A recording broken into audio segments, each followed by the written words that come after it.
Okay, so I'm finishing this review of Laura, like on my smartphone,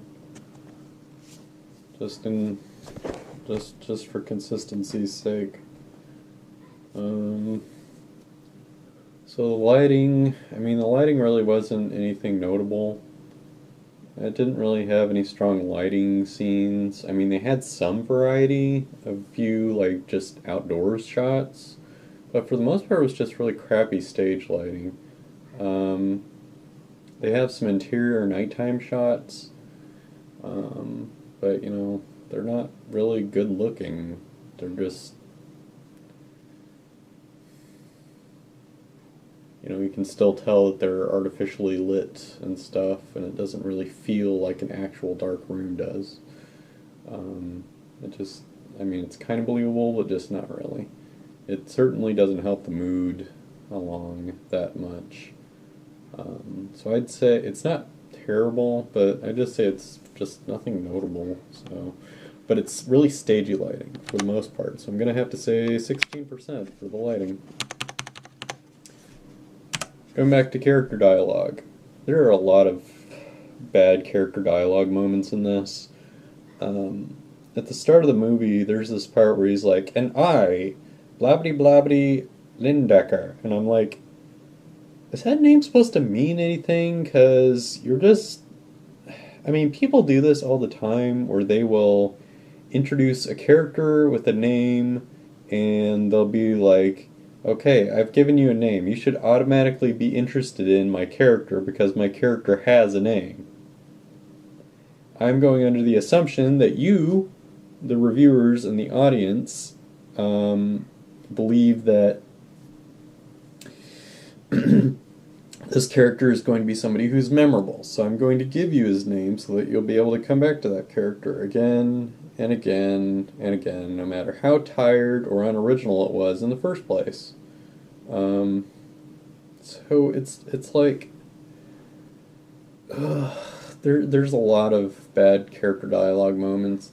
I think it's not helped along any by the bad acting.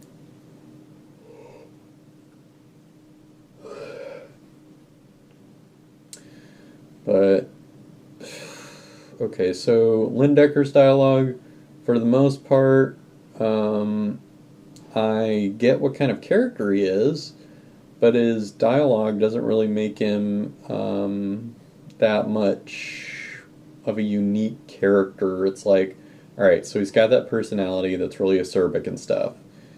He doesn't have like a sharp wit or anything. It's just like he's just a total grouch the whole movie.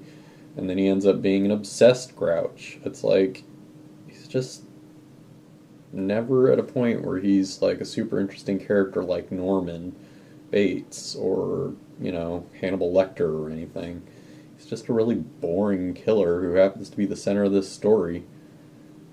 It's like, hey, this guy's an obsessed killer guy who's really weird and hates people. You should be interested, right?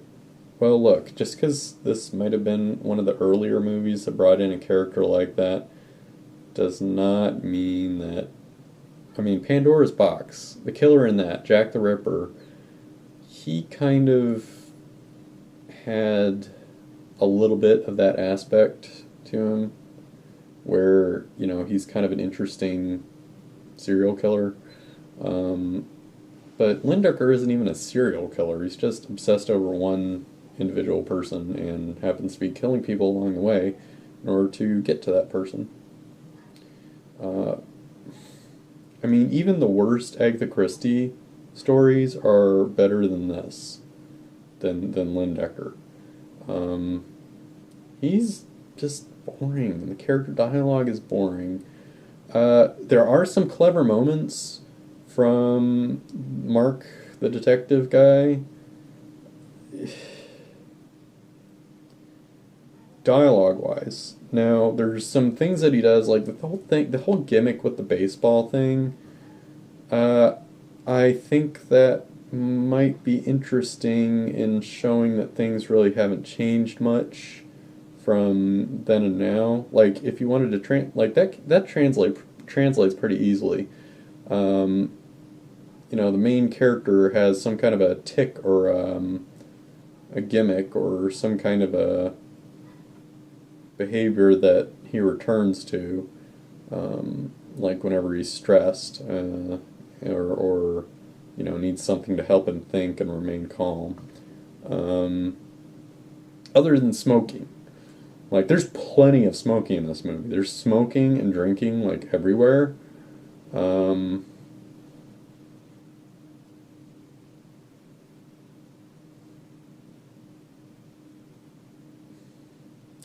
I mean, there's living in a current era where smoking and, well, okay, there's still drinking in a lot of shows, but it's not necessarily looked at as a vice, whereas smoking is pretty much verboten and is like unheard of in most places. In most appearances in television, maybe movies probably has more. But in that case, they're just trying to be edgy. But really, all it's doing is showing somebody who's doing some bad habit in addition to whatever they were thinking. I think probably it was used as a prop in old movies where it's like, this character isn't doing anything. Well, we've got to have him doing something. He's got to have some reason to be outside staring at the moon. Well, let's say that he's smoking and drinking. And he can look like he's a hard-boiled person while he's doing it. Alright, the problem here isn't that he's smoking. The problem here is that you've got just this filler that's really not there for any reason other than, like, because he couldn't think of any other reason why he's supposed to be there.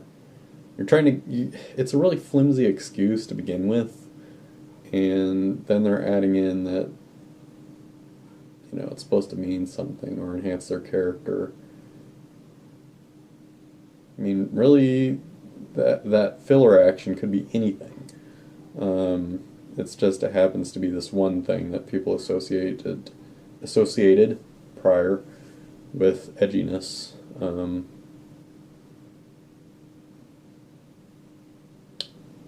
What would a good character dialogue? So, okay, so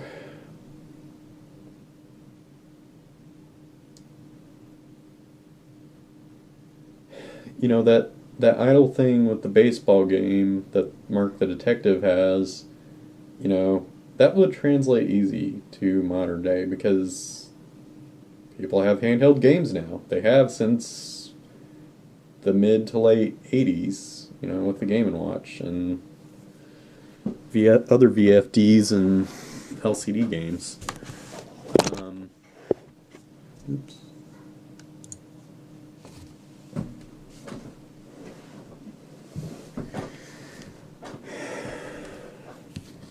And like with people on their phones and checking stuff and kind of trying to ignore the situation, and it's kind of just as rude now as it was back then, where people are like, "Why are you ignoring me?" And he's like, "It helps me remain calm."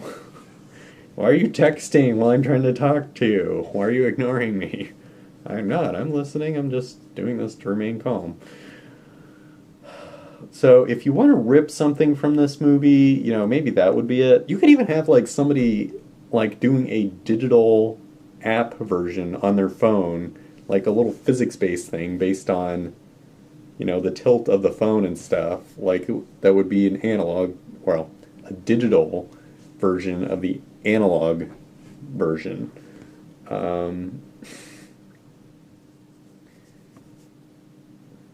If your phone has like a gyroscope or something. That game is really frustrating though, having done it before. I used to have one of those. I don't know if it was baseball though. I guess it could have been. Probably was.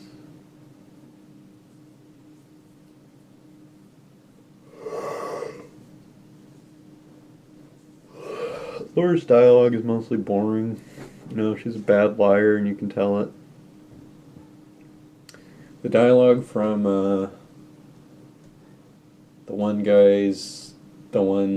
layabout guy's girlfriend, like her dialogue is good. His dialogue is good for the most part. I think it's mostly the acting though that carries it.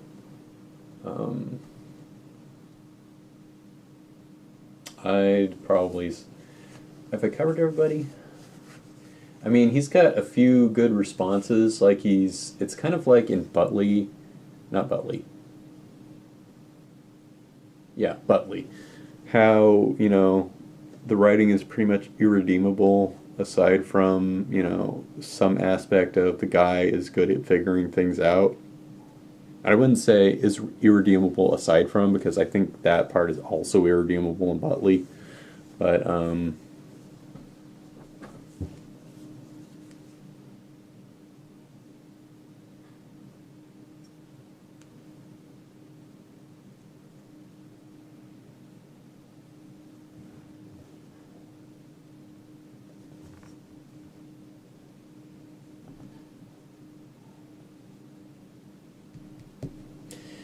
yeah, the character dialogue is probably sub 32%. I'd probably say like 26%. Acting. Who was in Laura?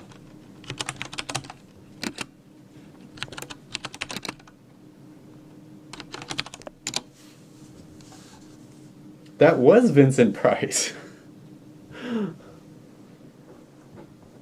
Was Clifton Webb the same guy from...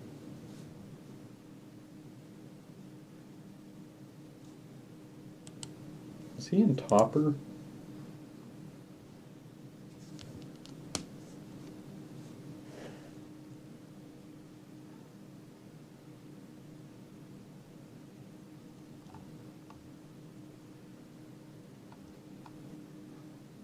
Parmalee? His original name was Parmalee?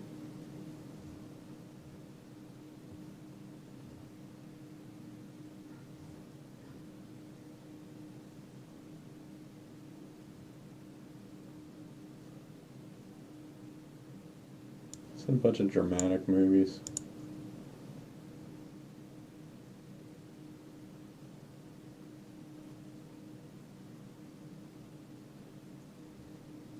A bunch of stage work. Just mostly drama. How is he a supporting actor? He's like the main actor, aside from maybe Mark and Laura. He's in like 70% of the movie. How is he a supporting actor?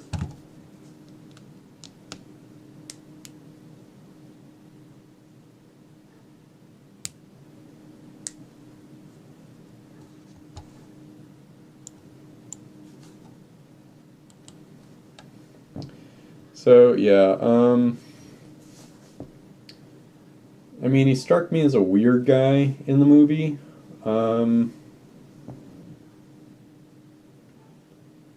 But, not, and it's pretty genuine, but it's just not that great acting. It's kind of just boring.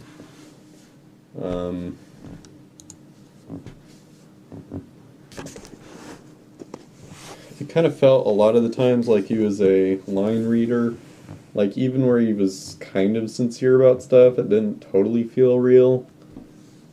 Like, it's nothing like the modern school of acting where everything just feels really natural.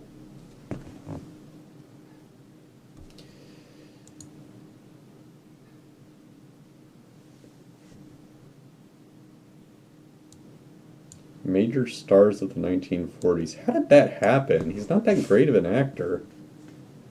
I gotta figure out if he was in, good grief. Blobity, blobity, blobity, blobity, blobity, blobity, blobity, blobity.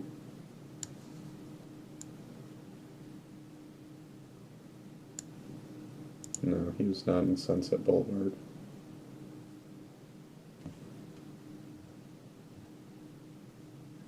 I mean, really all this is doing is showing me that, like, the leading people, or the most famous people, really aren't that great. I need to put it somewhere where my feet aren't going to knock it off.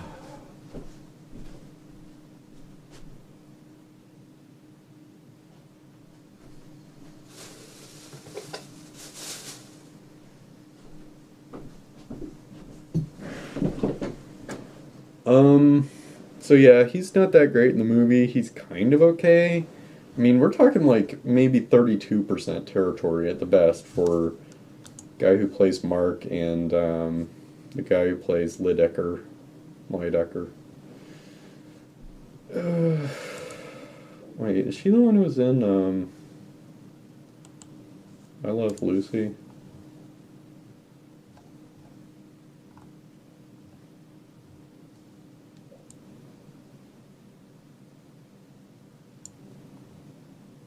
In Search for Spock. She's Spock's mom.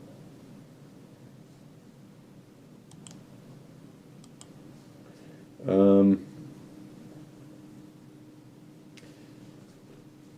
Lady who plays Laura really isn't that great either. You know, it's like she's pretty weak. She's like maybe 28%, 26% in the movie.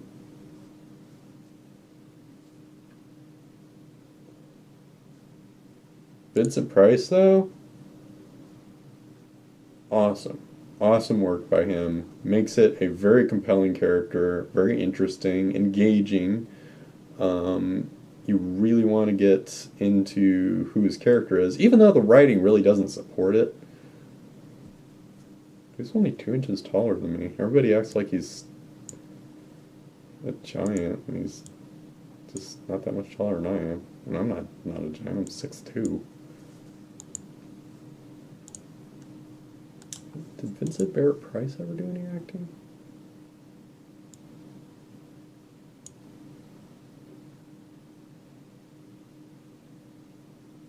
Do you have any children?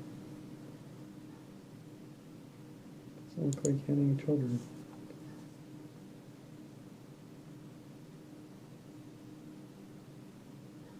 Huh, he's still alive.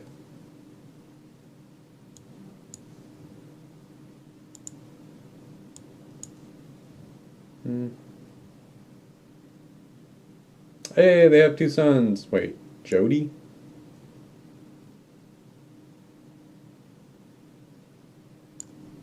Is Jody a boy's name? Is Jodie Foster? Keir? I know Kieran.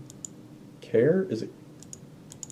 Well, it's IE or EI, so it could be either or either. So Care or Kyre. It's probably Care. Care could be a girl's name too, because Karen. Those are kind of gender neutral names at best. 2 grandchildren, Ryan Price and Talia Price. Talia's a cool name. Huh.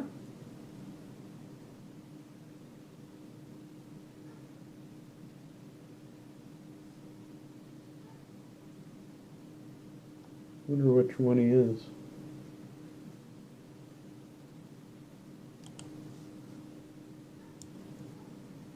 Does Talia Price do anything?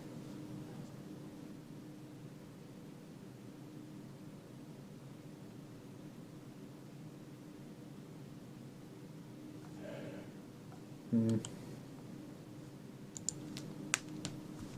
That would be interesting if somehow they genetically had acting abilities passed on to them.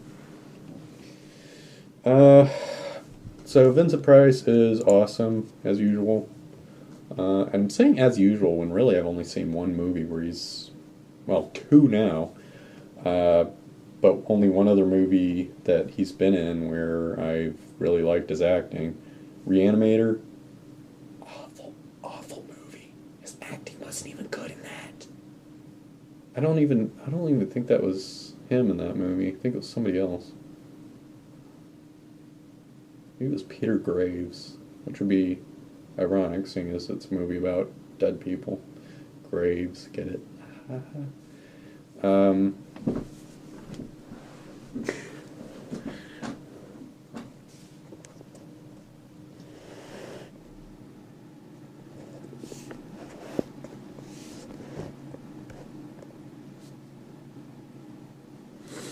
so Vincent Price's acting is it's like, why did they not make him and Judith Anderson the leads?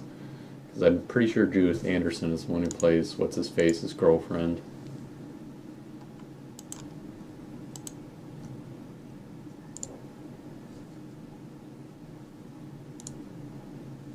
I wouldn't classify it as film noir, though. I mean, he's kind of... The only noir guy is probably Detective Mark.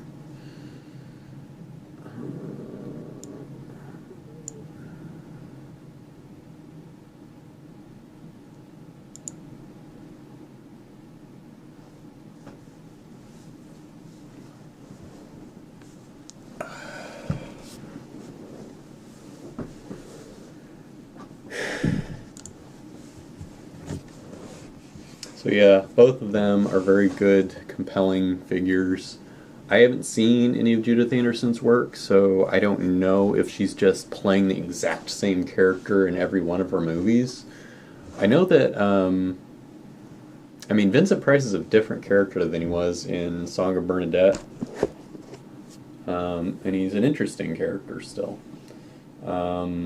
He's got some complexity, but I think it's really his acting that makes you believe that there's more there. You know, maybe that he's got a different emotional response to simpler things going on. But it's like him and Judith Anderson are like in the maybe like 76% range, whereas everybody else is like in the 28%. I would say that it would be worth watching just for those two characters and those actors, but if they're not in the movie enough to really warrant that, so I would probably bias it lower rather than higher. So what would happen if I got... And really most of the characters in the movie, or the actors in the movie, aren't that good. You know, any extras or tertiaries, they're not going to be that good. So what, I'd say 28 plus 6 divided by 2, that'd be 52%. No. The acting is not 52% in this movie. I'd say it's more like... Okay, let's say I weight this twice. Like, you know, they're maybe in a third of the movie at most. 44%, definitely more accurate. I don't know if I'd even give it that much. I'd probably still say, in spite of everything, maybe 40% at most. Alright, so let's total this all together and see what score it gets. 22.03. Go to the main list. I am not holding up my camera so that you can see this, no matter what. Alright.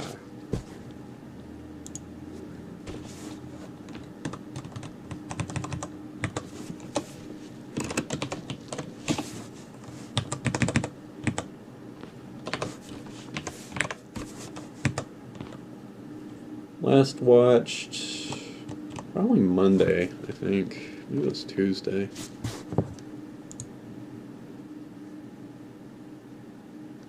I think it was Monday. This would be 12 or 11:30.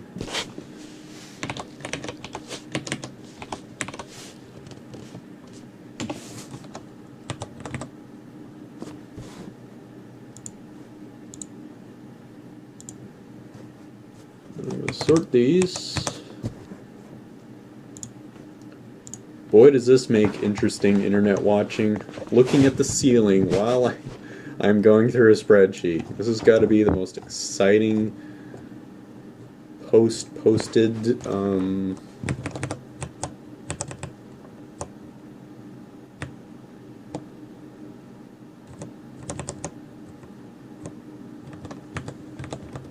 post-recorded live thing ever.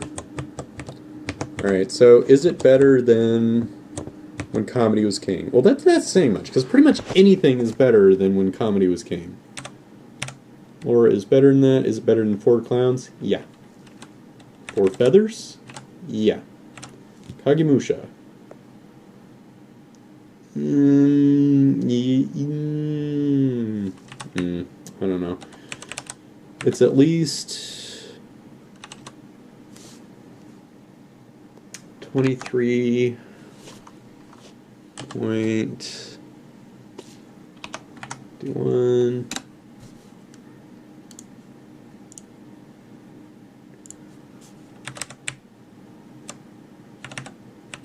Is it better than The Conversation? Yes. Barely. Is it better than Tom Jones? Yeah. Is it better than Wuthering Heights?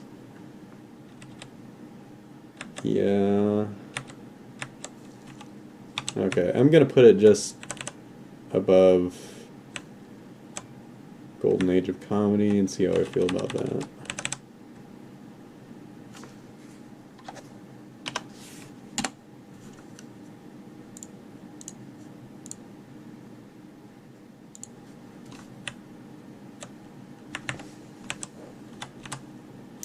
Better than Grand Hotel, yeah. Better than Golden Age. I mean, by just having Vincent Price in there, it's better than most of these movies. And I've got to... It's like, I pretty much got to put everything ahead of Golden Age of Comedy, just because that was such a bad movie. And bad in so many different ways. So I'm just going to put it barely above it at 24. I'm going to put it as low as I possibly can. 24.70 for Laura. Like, that's as low as I can get it without it